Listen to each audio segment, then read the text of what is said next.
I'm going to try to do is rush through two mini talk type things relating to the two papers I circulated on two different projects I've been working on, and then try to set the last hour and a half or so for small groups, and we'll figure out some topics as we go along for those.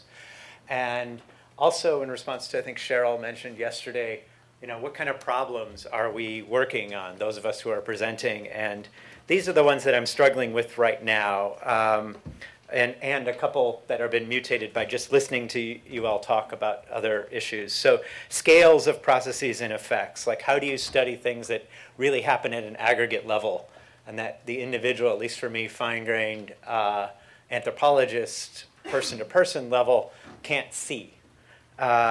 Locating area, media regions, this is one that has been circulating here, thinking about traveling facts and identities. What I want to talk about today is by thinking about my two projects together, how are we people possessed by logics, algorithms, forms, discourses, ways of seeing? And for me, this is a provocative symmetry between these two projects, one in which I'm looking at pharmaceutical marketers, and one in which I'm looking at scientists. So one group, I don't like the effects of what they do, and the other group, I really do like the effects, but I'm really challenging myself to think about how they're both possessed in certain ways. And the other side, the challenging side, is that the joyful creative work of models, and whether those models are, in the case of scientists, they're struggling to come up with new models for how something works, for how a process works. But equally, yesterday, I think it came up, the kind of knowledge transfer model that we all love to critique in education. If you're inside of it and it's your frame, then there's a lot of joyful, creative, challenging work that you spend your time doing in it. And how to appreciate that form of challenge, almost in the game form of challenge. And equally for marketers, when I hang out with them, they're excited about what they do, even if they're totally terrified of their own results.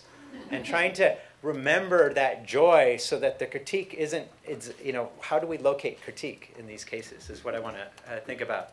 And then another thing that Lucy and Amy and others brought up, the complicities with our own political economies and academies. And I think of Gayatri Spivak's point in an article a long time ago called Loving What You Deconstruct, where she was saying, I think was talking with Barbara Jordan when they were realizing they'd both just bought houses and had mortgages and loans from the banks and so on.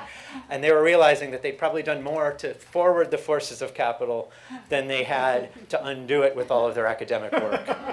And then she was saying, but that's not the problem, right? That's why we're inside the thing that we're deconstructing.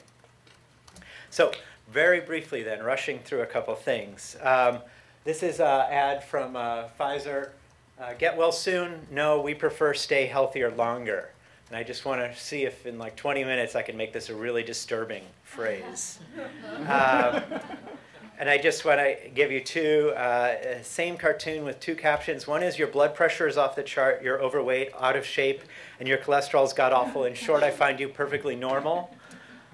The same cartoon, the good news is that your cholesterol level hasn't gone up. The bad news is the guidelines have changed. And then the kind of real-life version of this. Getting high cholesterol down is important. For some people, it's even more important. You've been to the doctor, good.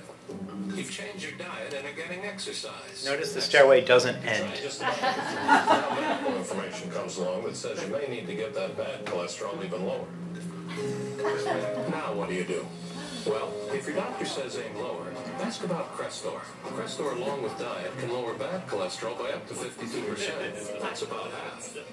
Is Crestor right for you? Discuss it with your doctor.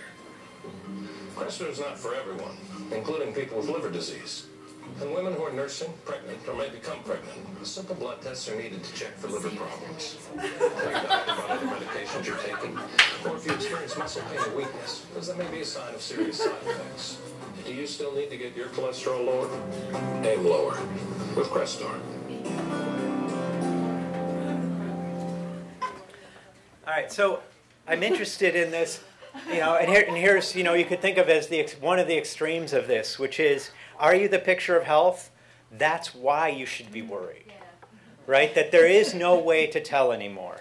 And I'm just briefly in this book that will hopefully be coming out soon, spring, fall, called Drugs for Life, thinking of just, let's call it an individual health model in which symptoms interrupt your life. You feel sick, you go to the doctor because something you feel is wrong with you. Doctor takes your history, examines, prescribes a treatment, and it returns you to health. And then therefore you don't need the treatment. And another model which coexists with this right now, which we can think of as a mass health model, in which you don't have any experience of symptoms, like your life isn't interrupted until your attention is called to them. So you're told you should have your cholesterol checked, or maybe you should be worried because you've been feeling a little too good lately. And so you take an online checklist or something, or you go to the doctor and through a series of fairly straightforward tests decides that you're at risk. And at risk becomes a thing, right? A thing that you have. How is that determined? Well, through clinical trials, and that's what I want to talk about. And that the treatment you take for it has no immediately discernible effect, that most of these treatments that people take don't change the way they feel, and of course they're chronic, right? You take them for the rest of your life. So I want to think about how that comes into existence and how marketers use it. And the aggregate level that I'm interested in is, yes, there's lots of resistance to pharmaceuticals going on. There's lots of us who don't take all the drugs that we're indicated for and so on. But at the aggregate level, Americans are taking more and more drugs, and it's true worldwide. I don't have the numbers. I've been concentrating on the US. I'm part of a kind of a larger network, including Kajik Sundarajan, Chris Peterson, a bunch of other people, Adriana Petrina, studying the pharmaceutical globally. But I mean, to just think of here the most recent total US prescriptions in millions for each of these drugs. And you can see the trend line for most of them is going up. Projections for national healthcare expenditure. Every economist projection I can find shows that there's no sign of it not going up and up and up. Like this is percent of GDP, right? Going up and up and up. So thinking of time, energy, money, attention that we're constantly spending on health. And I'm trying to unravel kind of how can that keep growing?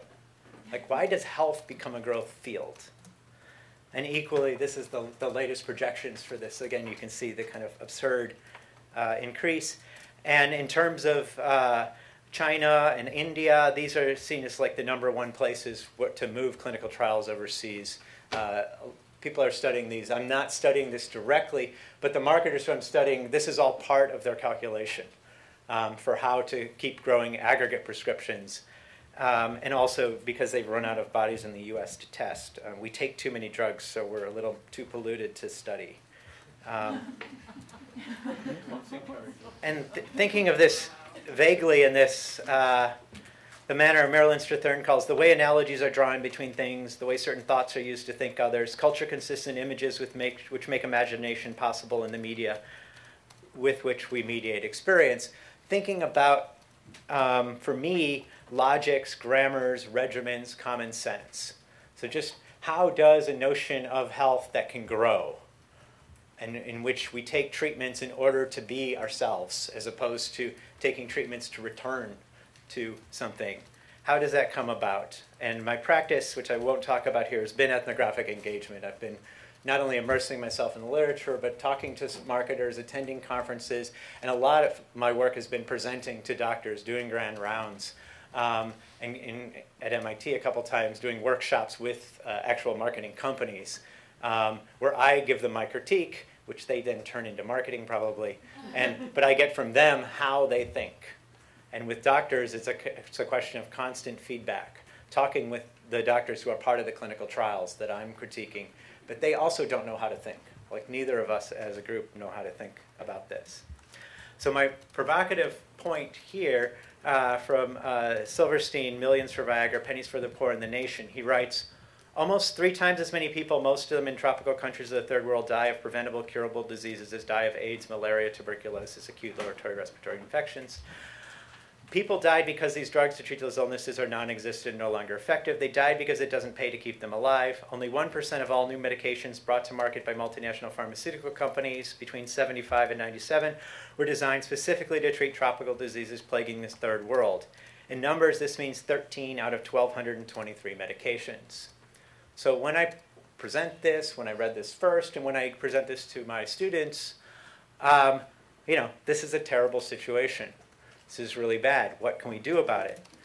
As I started to read the pharmaceutical textbooks, the kind of books that if you were going for a career in pharmacy or in pharmaceutical research, you would encounter, it turns out this is exactly the statements that are being taught to people entering the industry. And this is the first kind of question, is that this is with what we see as a critique of the industry, they see in a different way.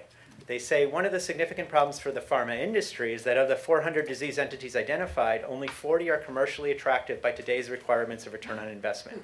Society needs to find a way to make more diseases commercially attractive if it wants pharma investment in treating any of the other 350 diseases affecting hundreds of millions of people. Equally, pharmaceutical companies tend not to invest in tropical medicines because they're unlikely to recoup their investments. Given the pressure on companies to maximize the return on investment, this attitude is unlikely to change without a major change in shareholders' attitudes. So from their perspective, it's society and shareholders forcing them to do the kinds of studies that they're doing. And the effects are horrible, but how do we unravel this problem that we seem to blame them and they seem to blame us? Like, how do we rethink this? And so the pressure is really clear. Their goal is to maximize the number of new prescriptions. Right? For them, the value, and the trick here is thinking of a clinical trial as an investment. So when I say it that way, it sounds a little creepy. If we just think of pharmaceutical companies as companies, and for them a clinical trial has to be an investment, then it seems to go without saying. But the consequence of a clinical trial being an investment is that they measure the value of a clinical trial by the new prescriptions it will generate, which is not at all what we think health is, but it is actually what health has become and how we think, how our common sense of health has become. Let's see, we don't need to repeat this too many times. Industry understandably concerns about direct comparative trials because the answer will be definitive in the wrong direction. So again, what does a clinical trial do?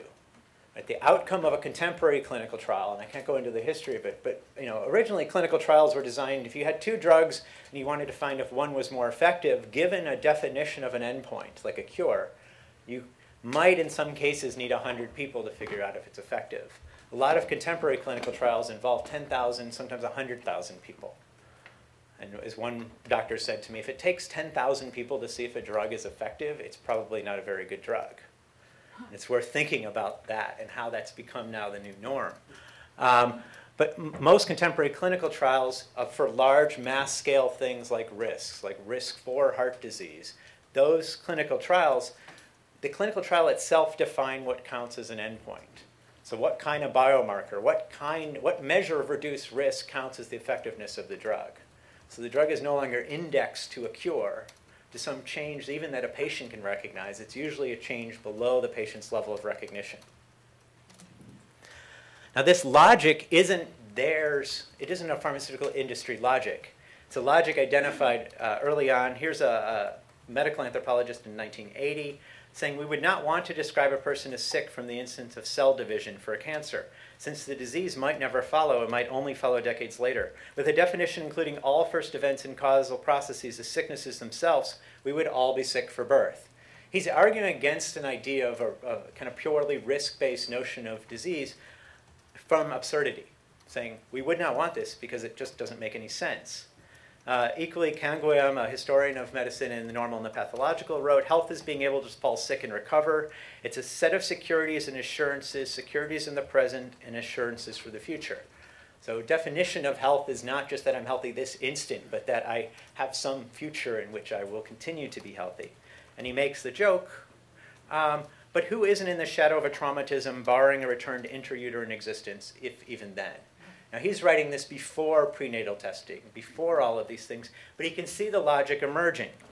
And it's a logic that we can see in things like this from Time magazine, where we have health of hypertension, in which it's defined solely by a number. The top 5% of blood pressure is hypertensive. So no matter what, we know that 5% of the population is hypertensive. And once you start thinking that way, you can go down to age 1, right? So. And in the article, Dr. Ronald Goldberg says, so there's a lot to be said for strategically identifying people at risk at the earliest possible point. So there's a logic in which we would all prefer to be able to identify risks as early as possible.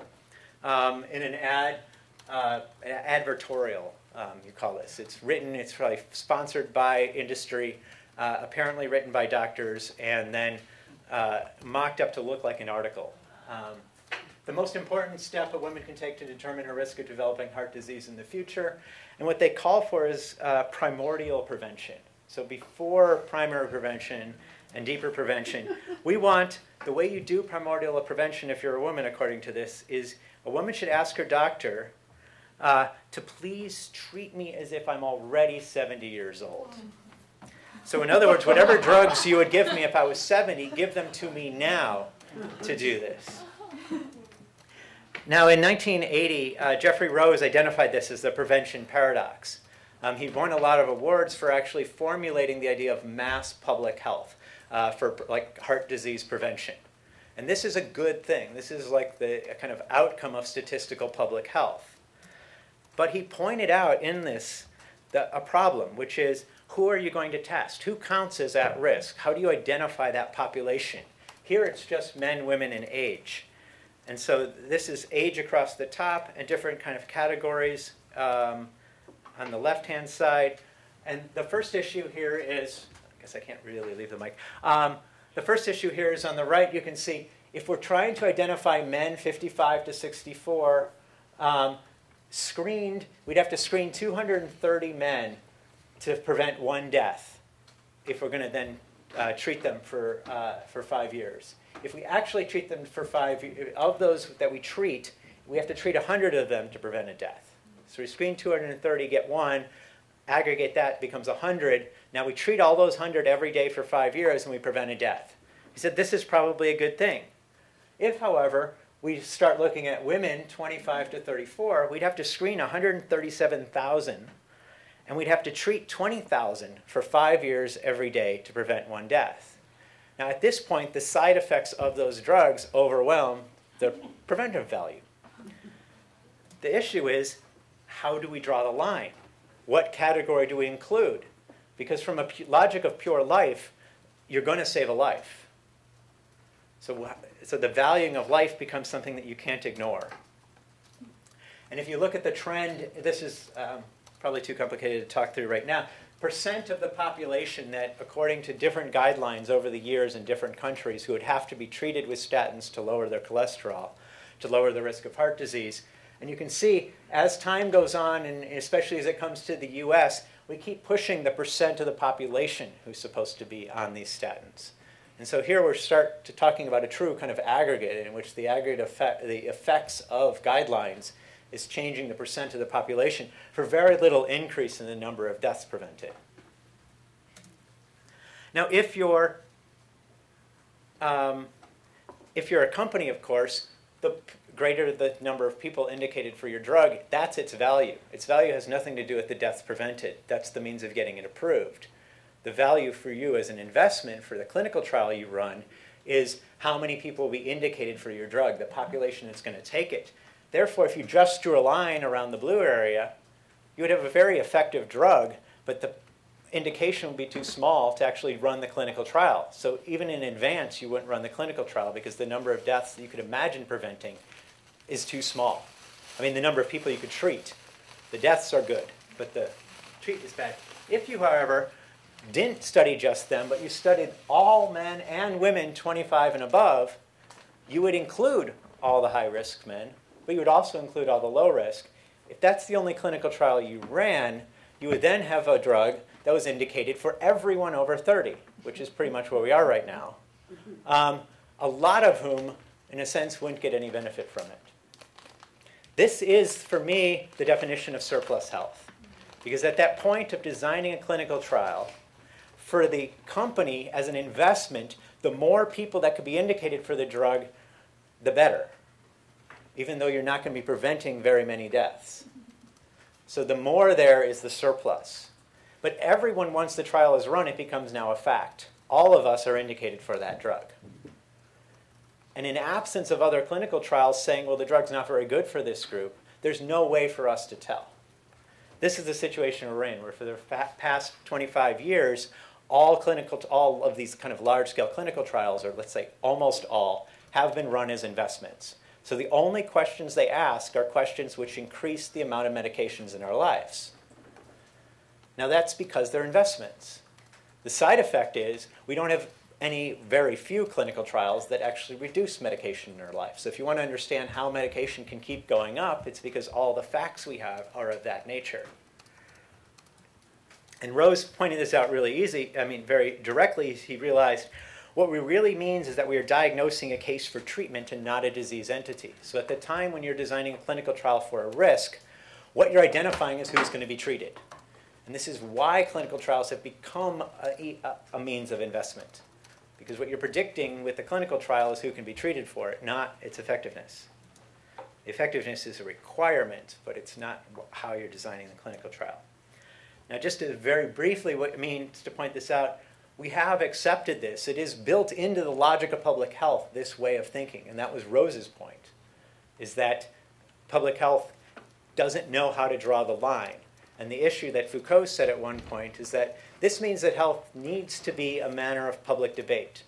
That rationing is not something to put off. It's at the core of defining what health means. So in other words, when we try to define how should we run this clinical trial, we have to work out socially how we're going to distribute risks. Risks of treatment and risks of no treatment. That if we don't, then it's actually companies who are doing it, and their reasons, and they tell us, if you don't help us, we can't help you. This is the model that emerges. This is for Prozac, Kupfer curve. But you can just see here this new image of health that I was pointing to earlier, mass health, which is normalcy is kind of in quotes because we're always on the wave, we're always at risk. And then as you get sick, in this case, you then get indicated for an antidepressant at the bottom here and start treatment. And as you rise up, according to this chart, there's always this risk of going back to depression. And so using this certain design of clinical trials, they were able to then indicate everyone who's ever had an episode of depression is always at increased risk for future depression. And therefore, once you start an antidepressant, you should never stop it. Right?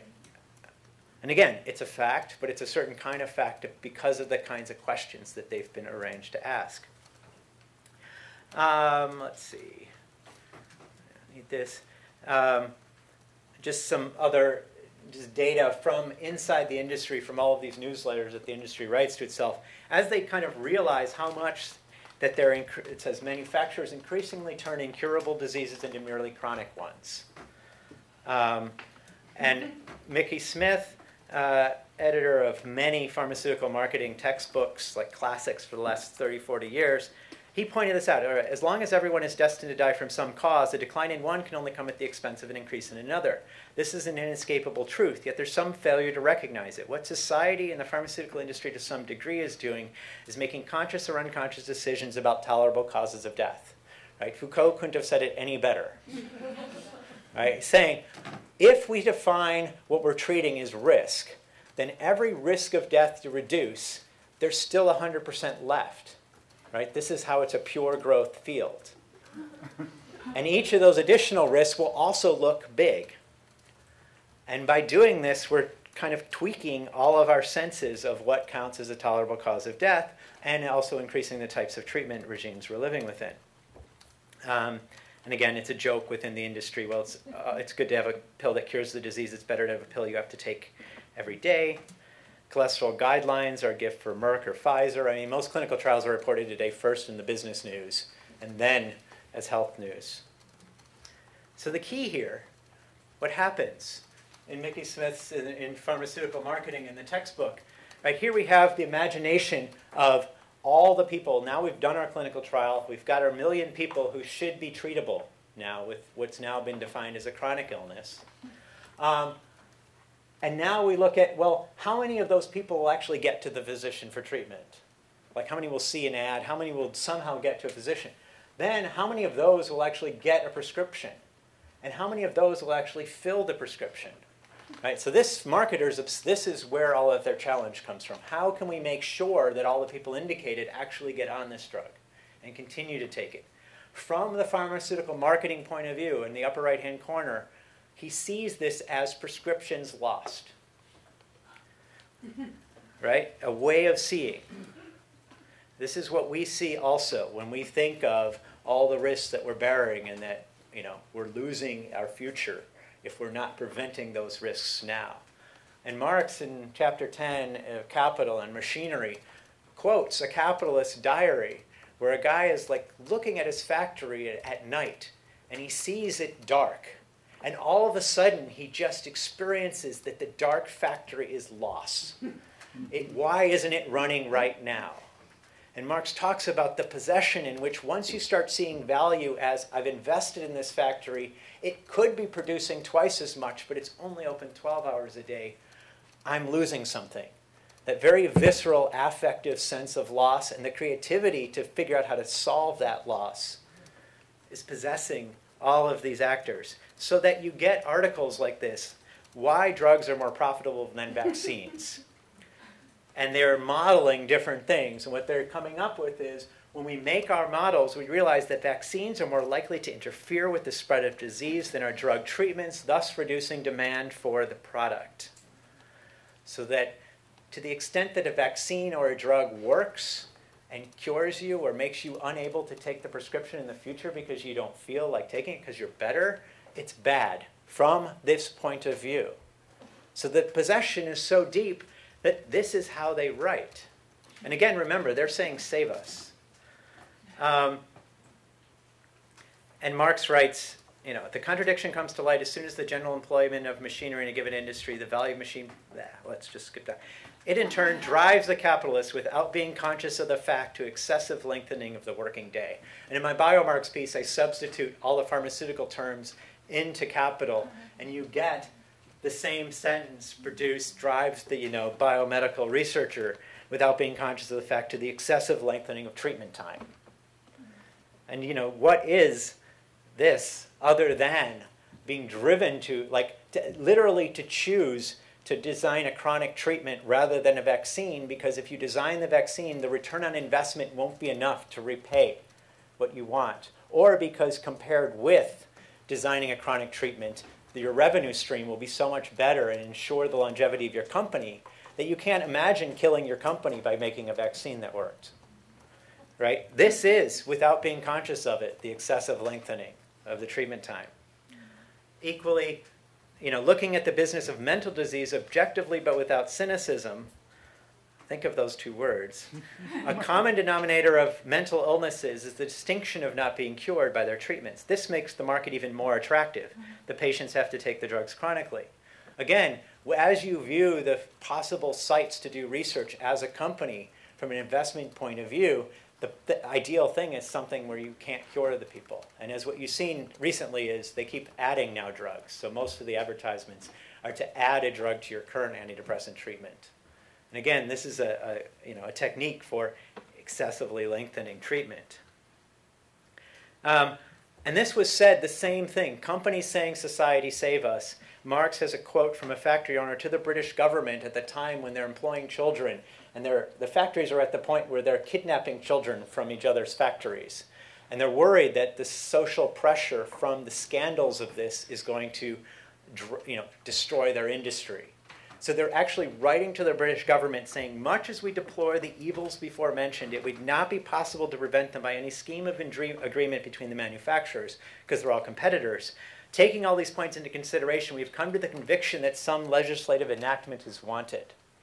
So they're begging the government to make a law against employing children so that they can stop what they can't prevent themselves from doing. And I literally think that these statements I'm finding from pharmaceutical companies is the same begging. Now, they're going to try to outrun those, right, and hack them and do everything they can, but they are at the same time realizing that they're so possessed that they need help.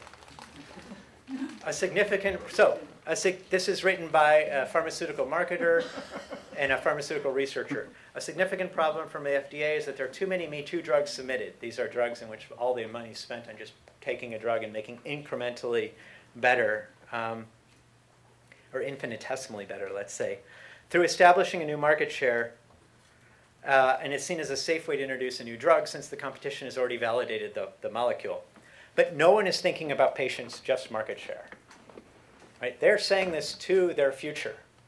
Like, we don't know how to think about patients anymore. And there's a complaint that Lilly has lost its soul because it's no longer a medical company, it's a financial company. The process of separation is completed in large-scale industry, which makes science the potentiality of production, which is distinct from labor, and presses it into the service of capital. That's from Capital, and in another pharmaceutical textbook, science and objectivity are of interest to a private for-profit corporation only insofar as they further the quest for profits. And in my book on this, I go into kind of great detail about this paradox, in which the researchers are complaining that they can no longer design clinical trials because marketers have taken over within the pharmaceutical companies the design of clinical trials. Because they say the problem with scientists is they come up with really good ideas that don't have big enough markets. And so this fight that we see as happening society versus industry, it's happening within the industry as well. And it's not something that the inside of the industry can solve because of the pressures that they're under. So here I think you can see how kind of creepy it is that they're actually trying to sell us this idea of don't get well soon, stay healthier longer. Okay, that's part one. And part two, now I'm switching gears completely. And after writing a book on pharmaceutical marketing, I decided to study geologists. And I'm doing some work with Natasha Myers on this, thinking about what do scientists do when they're in a lab in a virtual reality type of environment, where their data is floating in front of them, they're wearing 3D glasses, and they're working with it. I want to give you a little quote from Latour, who says, "When a famous soprano says, 'It is my voice who tells me when to stop and when to begin,' how quickly should the sociologist jump to the conclusion that the singer offers here a typical case of false consciousness, artists being always too ready to take what is of their own making as the fetish that makes them do things? Is it not abundantly clear that the singer should not be listened to, but instead freed from her own delusion by the creative exposition of her lies? Down with the muses." And yet the soprano did say that she shared her life with her voice, that made her do certain things. Are we able to treasure this odd way of speaking or not? It was very precise, very revealing, very telling, and also very moving. Is not being moved, or rather put into motion by the informants, exactly what we should mean by an inquiry? Now, in the paper that Natasha and I have written about this, we take this exactly the way Latour means it. Let's really think about how cool it is to move with and among your objects. Right now, right next to what I just said, I want to also think about this same possession of one's voice. The voice tells me what to do, as also what marketers are going through. When they say, "I'm not doing it, I have to do it." But notice the joy in this type of thing, the artistry of letting your voice do things. How do we see marketers that way and vice versa? How do we take all the theories of ideology and put them in this place and see them in both of these valences?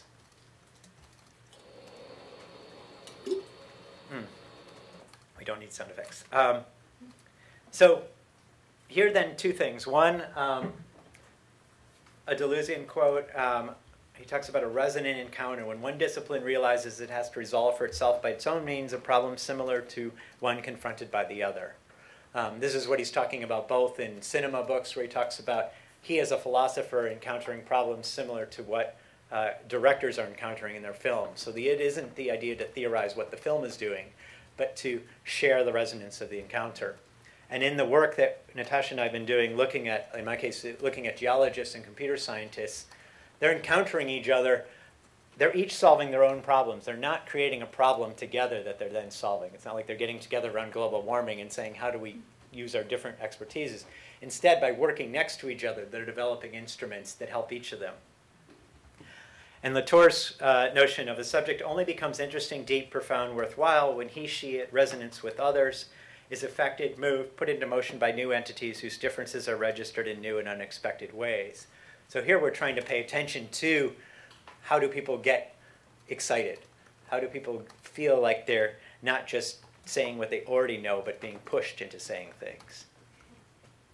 And what I won't go into more detail on, but just touch on here is we're playing with this sense of bodies as excitable tissues, which is something that Natasha's been doing in her work with protein crystallographers. And this is connected to affect theory, but just thinking very physiologically about the states that people are in when they're working, and what things facilitate those states and what things don't, and how problems come to be embodied in us. And I'm blanking this out because I realized that this might go online, and in normal talks that aren't going to be videoed, I would show you one of our other informants, but since he's anonymous in our text, he will be anonymous here.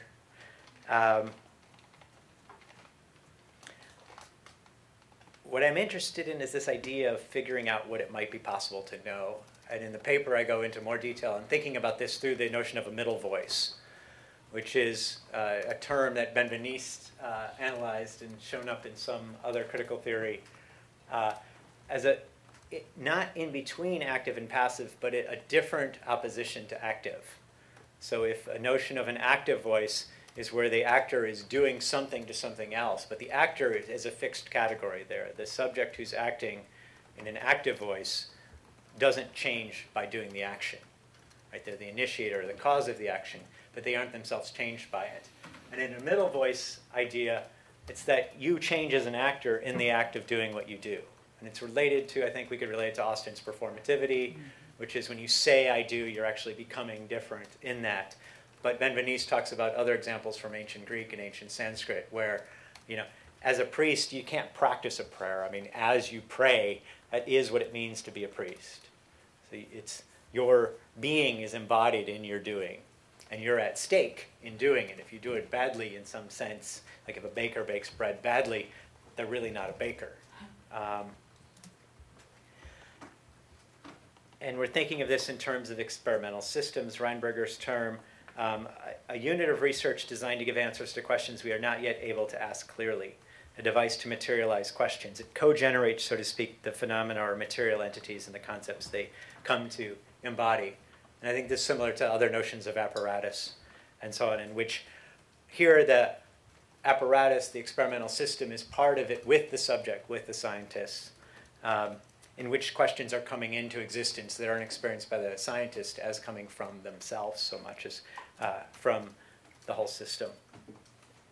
And again, to put this in tension with the pharmaceutical marketers, here's a Nobel scientist saying, in science, if you know what you are doing, you are not at the cutting edge. So if you're at the cutting edge, you don't know what you are doing. That is what, that which is doable is not worth doing, and that which is really interesting and worth doing is not doable. And he said, so don't be discipline bound, to be able to transcend the disciplines. And it also makes science fun. And here I just want to highlight, just point to this notion of getting yourself into a situation where you don't know what you're doing is part of the definition of fun for scientists, and equally for designers that Lucy talks about and for marketers. I mean, when I would run these workshops with them and I would describe to them how the effects that they were doing were producing chronic treatments and how those treatments might not be the best for them, they would say, oh no, my mom's on that drug, I need to do something, I should call her and talk to her about it. And then they would pause. I mean, these are like, 20 to 30-year-olds, and they would go, but we could make this is a commercial, right? And they immediately start thinking the other side of their life and this kind of disaggregation of their jobs compared to their effects. Yes, I'm trying to blank out his face. Hopefully that worked. Story about how our bodies develop during, let's see. I think in interest of time, I'm just going to cut through this. Basically, what he's doing here, what we're really interested in is, we're interested in this at the micro level of scaling. That both in a virtual environment, you can scale your data up to your bodily size. And in this case, what he's done is taken a cell as it's crawling across a plate and blown it up big enough so that he can make his hands go with it. And that very act, he was discovering, thinking about the cell itself as a rock climber. And because he could ask the question, how is a cell like a rock climber, it enabled him to pose questions to his data, which was about 3 or 4 terabytes a day. So he had way too much data to analyze. So until he had a question, he couldn't process the data to come up with answers. If he thought about it as rock climbing, then he would think of pulling. And he could analyze the data in terms of forces of pulling. Later, he would then think of it as a star forming, as an expansion, and the expansion was the movement. And as he moved through these different metaphors, none of those metaphors made it into print, but each of them was crucial for him to figuring out how to pose new questions to his data.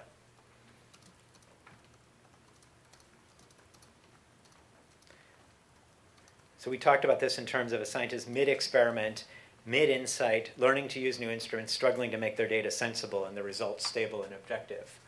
And in our work, what we're doing is just looking at these moments when scientists have to hesitate, when they're in the middle of looking at their data and they don't know what to do.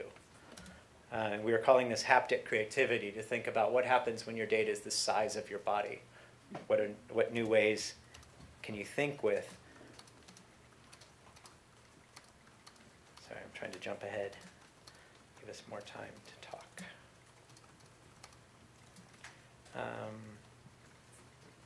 And just one other really interesting ethnographic moment. This whole idea of like spending time with something, like sitting down. And so this biologist was trained by being taught, sat down with an egg,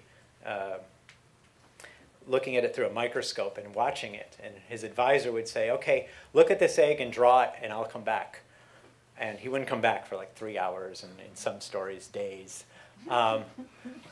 But what this taught him is that the more you look at something, the more you see. And that aspect of like, and I quoted that in my little précis for Rewire here, looking at Stanger's book on Whitehead, where she identifies like the power of science is realizing that there's a way to find more in an object that you find when you first look at it. So in other words, how do you push your common sense? How do you create, innovate, and so on? And I'm, again, in this mode of putting these two talks together, struck by the more in pharmaceuticals, right? That the challenge for marketers is our bodies are already saturated with drugs.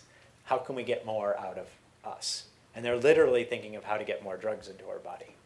And they've begun to calculate the point at which our bodies rebel and can no longer take those drugs. And John Rockman, who writes on Deleuze, talks about this creative mode of attention, introducing difference into the very idea of sensation, which is a basic biological idea, but also crucial for thinking about affects. And a lot of the different topics we've been talking about new media is like ways of introducing difference into something that before didn't have it. And that biological differentiation is the same process. I think I'm going to skip this. It's in the text, which is about when a user hesitates in making a measurement.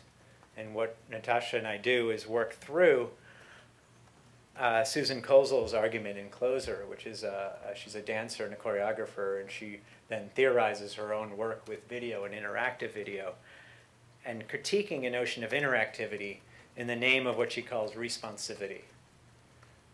With the idea being that interactivity still implies that the subject that's interacting with the object in this case, or the screen, stays the same. But once you start really paying attention to acts of listening, prevaricating, meandering, stumbling, thinking, reassessing, hesitating, confusion, uncertainty, frivolity, intimacy start showing up a lot more. And I think just a little kind of question that I have, because I've been teaching a class on gaming and I've been thinking about, what do we study when we study people who are doing things online? I mean, as an ethnographer, I kind of trained myself early on to not note all of the hesitations, prevaricating, meandering, stumbling. It just seemed like unfair. Like I'm hanging out with these guys all day, and if I see them stumbling around or making mistakes, it seems like, well, yeah, of course, everyone makes mistakes. So that I edit all that out and I focus on what they succeed in accomplishing. But there's another mode, which is actually seeing that as the creative parts of action. And what is, watching my students play all these games and so on, a lot of gaming, a lot of posting online, etc., is all about screwing up, making all kinds of bad things, not intentionally to start a flame war, but how is that part of what it means to do the things that we're talking about? And Susan Kozel calls this responsivity, and initiation and response and response and response. And the quotes from the researchers come in the form of, I'm looking for something interesting. Right? That when they're in the middle, when they're just lost in their data, they literally don't know what they're looking for. I mean, in a sense, what they're looking for is a metaphor. or an analogy, something like that. You know, and one of them said in a meeting, I'm still at the stage where I'm deciding what I'm looking at what thing, or where I'm looking at what thing. And I just love the hesitation in the middle of this, where they don't know what project they're in. And this is, you know, Hans-Jörg Reinberger talks about this over decades, but I really like finding those moments when someone is caught right in the middle.